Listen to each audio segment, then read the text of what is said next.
Many of you this morning, I actually feel like I'm amongst friends. So this is a very commonly felt problem that we're facing currently, and it's for good reason that we gather together here today to try and share our experiences and also extend our friendship network to try ultimately to do something about it.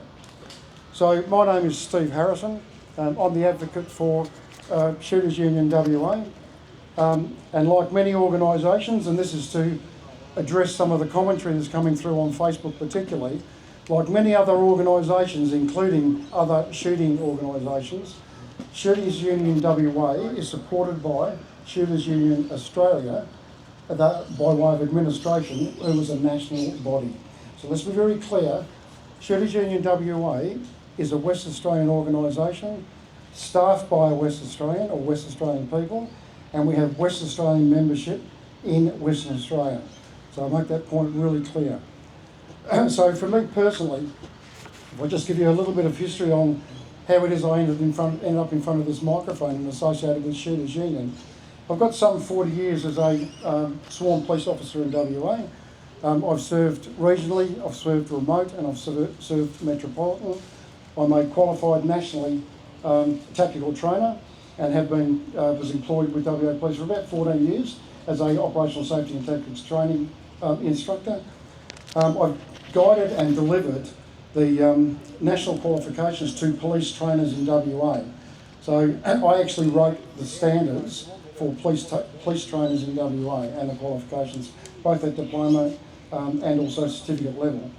Privately, I owned a registered training organisation, and I trained many people in accredited courses, some safety courses for civilian groups, pastoral and grazers and a few others, but more aligned with the things that you would see is the cash in transit guards. So I was responsible for training them, assessing them and accrediting them in relation to the carriage of firearms openly in the community. And on it goes. So I've had a lot of time in the gun space. I'm a recreational firearms owner. I don't belong to a club per se. So that's got its own problems for those of you that are only recreational shooters currently. I've been hunting and shooting since about the age of 8 years of age, and starting with air rifles and working through. I've shot competitively in clubs using shotguns and handguns. I don't do that anymore, and I shot to a reasonably good standard in sporting clays. I got myself to A grade. Bought a Beretta and then went down to B grade. I'm still trying to work that one out. But unless we force change on the 8th of March 2025, me and probably many of the people standing here today are about to get fisted by Labor and certain elements of WA Police. And there's a true statement for you, and I know it's going to happen. So let's talk about Shooters Union WA. Shooters Union WA is based entirely and it is an entity within Western Australia. The rally is not a Shooters Union WA recruitment drive, so you're under no compulsion, you will not be harassed to actually sign up to Shooters Union. That's not what today is about. Shooters Union was denied membership, as were other WA-based clubs and associations, to the West Australian Firearms Community Alliance. We made multiple representations to the Alliance to join their fight, and we were held at arm's length. And in fact, I don't think any of the correspondence we've sent into them so far over what is now three odd years has ever been responded to. So Shooters Union WA has expended tens of thousands of dollars already seeking legal opinion, particularly in relation to the doxing event, and you'll all remember that map with all the dots on it. Tens of thousands of dollars was spent to try and find a way to right the ship in respect of the wrongs that were done in the release of your private information to a commercial media outlet. That's what it amounted to. Unfortunately, despite our best efforts, we were unable to find a pathway to bring people to account, and that included Paul Papaleo. So a little bit of housekeeping now, if I may. We're here to share our disappointment of the Labor government and the overzealous behaviours of some WA police members in the non-consultative development and pending implementation of the 2024 Firearms Act and regulations. That's what we're here to do today. That's what we're going to address today. This is a family-friendly event. I saw a couple of kids on you, bonus points for kids. And the organisers hold a permit to conduct the rally. So it's actually a prerequisite. We hold a public rally that we have to apply for a permit. We applied to the City of Perth. They green-lighted us within 8 hours and applied to WA Police, and they green-lighted us within 3 days. So nobody's got a problem with what we're doing here today. A point of note for anybody that thinks they might be able to jump up and start an independent agenda that we generally would not like. We will not condone disruptive behaviour and will act to reduce same in favour of supporting the quality of the event for the benefit of rallygoers in attendance and lawfully assembled. Police have already been here today and they've been in communication with me over the last 2 or 3 days. They hold no concerns about the people that have attended today. Their risk assessment is extremely low in respect of potential problems. However, as I was advised a short while ago, Supreme Court Garden has now been declared a wanding zone, which means they've now got the right to wand you and look for knives if they choose to do so. So I'm just letting you know. We have previously mentioned that the Perth CBD wouldn't have been the best place to bring a knife to, for instance. All right, let's talk about the rally now. The motivation for SUWA to take on a rally was stimulated in part due to requests from SUWA, inclusive of recreational shooters and the rural sector, and SSAA WA members and others to do so. So the rally has been stimulated by our membership, it's been stimulated by people who are not part of our membership or any other membership, and it's also been stimulated by SSAA WA members who are dissatisfied with where things are currently. We're all part of a community that's been found to be both fit and proper and justified in the possession of firearms. And I think about this often. Many of you would have had multiple applications to WAPOL over many years, and every time you get a green light and you get it approved, you have been declared a fit and proper person under the provisions of the 1973 Act. That means something. So for me, I've probably got about 40, maybe 50, I don't know, occasions where I've been deemed to be a fit and proper person and a person who is responsible enough, as decided by the Commissioner of Police, to own and possess a firearm. That's the problem we've got, right? So we are all bona fide people right now. So my question is this: suddenly we're being challenged as if something has changed. Nothing's changed. Nothing's changed except the dream state of a police minister who is on a completely different planet to everybody else. Nothing has changed. So was there a need to do what they did? Potentially a double check of the legislation wasn't a bad thing, but we've got Professor Zimmerman this morning is going to mention something about that. But at the end of the day, did it need to be extreme? Did it need to be so dominant in its manner? There just was no need for that, none. So who was invited today? And I think this is a really important piece of information. We invited everybody. It's an apolitical environment, it's an A-club environment. We sent out written correspondence of requests to attend and in some instances to attend and speak. Some of the political parties that we sent the request to did not respond. And they're senior parties, they're not two-bob parties. You've got to sort of put that in the correct context, I suppose. We sent out invitations to key members and representatives of firearm groups, including the Alliance, and again, we didn't get any response. And you'll note that none of those people are here speaking today. And certainly the opportunity was extended to them. Okay. Spokespersons from a variety of associations and clubs, including peak bodies claiming to represent 100% of WA firearm licence holders, did not respond and have not attended. And I've got no doubt that they've got their followers somewhere in the crowd. And good luck to you. Thanks for coming and bolstering the numbers.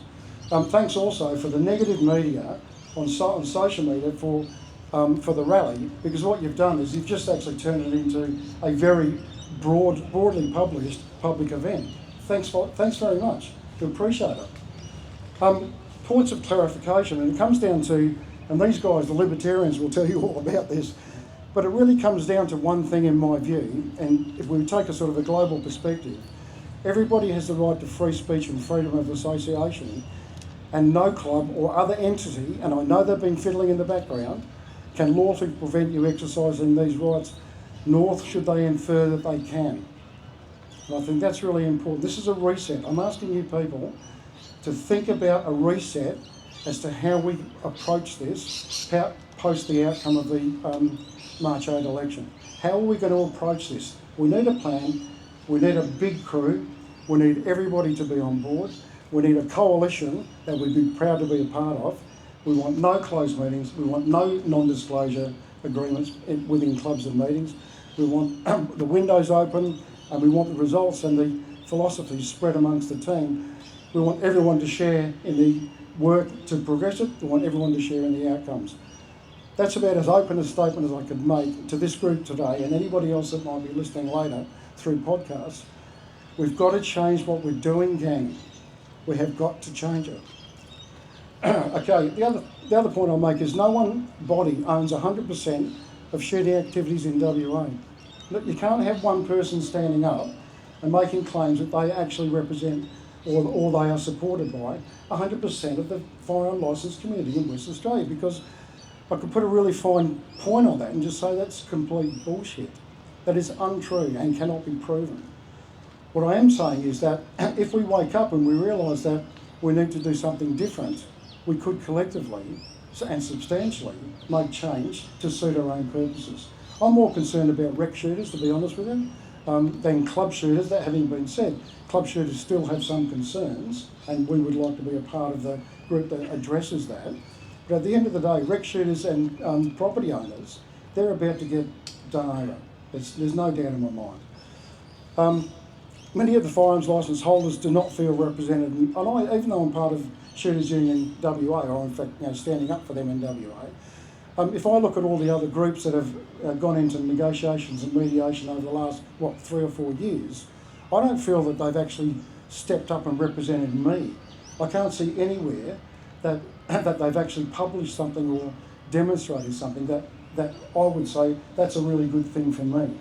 And if it's not good for me as a rec shooter, I know it's probably not good for the rest of the 70% of people that have firearms licences, valid firearms licences, and are recreational shooter and are not members of clubs or associations. So I know that. So we need to change this. As to consultation over the last 4 years, Shooters Union WA has consistently been held at arm's length. So we were actually blocked at a couple of internal meetings with WAPOL, is one of those consultative groups, where our application to join that group was shouted down by some of the membership of that group. And following that, the police minister then declared that we were a hostile eastern states group who were trying to take over whatever it is we're trying to take over. We're just wanting to provide a voice for our membership as a West Australian entity and as West Australian members. So I'm going to force that issue past this date and past the election date. If people want a voice, Shooters Union West Australia is an advocacy for you. You don't have to be a member. We don't force it. You don't have to be a member. Bit of a novel idea, isn't it? The groups that were involved in direct consultation with both the Minister and WAPOL deliberately contrived to minimise the range of contributors to those discussions. So basically what they did is they tried to channel discussions only in relation to their interests. And unfortunately, I don't think that many of us here today actually were thought about during those conversations. So historic comments on social media, and I don't know if any of you recall this, is that one person posted on a Facebook page that they were in the tent and no one else will be invited into the tent, and that no one will know where the tent is. And that was the start of the rot. That was actually the start of the rot. And then that group went on to try and dominate the entire discussion. That's exactly what happened. And hey, if you guys want to change it, come talk to me. I'm pretty keen to stand up and do that. Anyone looking for clarification over the last 4 years, and this is an interesting question, and I'm going to pose it openly. So if any of us are looking for clarification on any of the outcomes that have come out of any of the negotiations or consultation with either the WA Police or the Minister over the last 4 years, can you just ask the people you think were involved in the consultation to pick up a yellow highlighter, hold up the 2024 Act and 2024 regulations, and highlight in those two documents where there has been positive outcomes to the firearms licence owning community in Western Australia. And I'm going to tell you now, I don't think that yellow marker is going to have the cap come off it. You've got to ask questions about the outcomes, haven't you? You've got to ask those questions. All right, what to do now? So I'm not going to bore you all day. I've got other people to do that. What I'm going to say is you're going to be addressed by our guest speakers. We've got quality speakers. They are good people and they are well worth listening to. And some will ask you to consider their opinions concerning a method of voting in the 2025 state election. My view, and it is my view, but it's sort of reinforced many times over through so many conversations in the last few months. My view is that pro-gun independents and minor parties vying for seats in the upper house will be the kingmakers.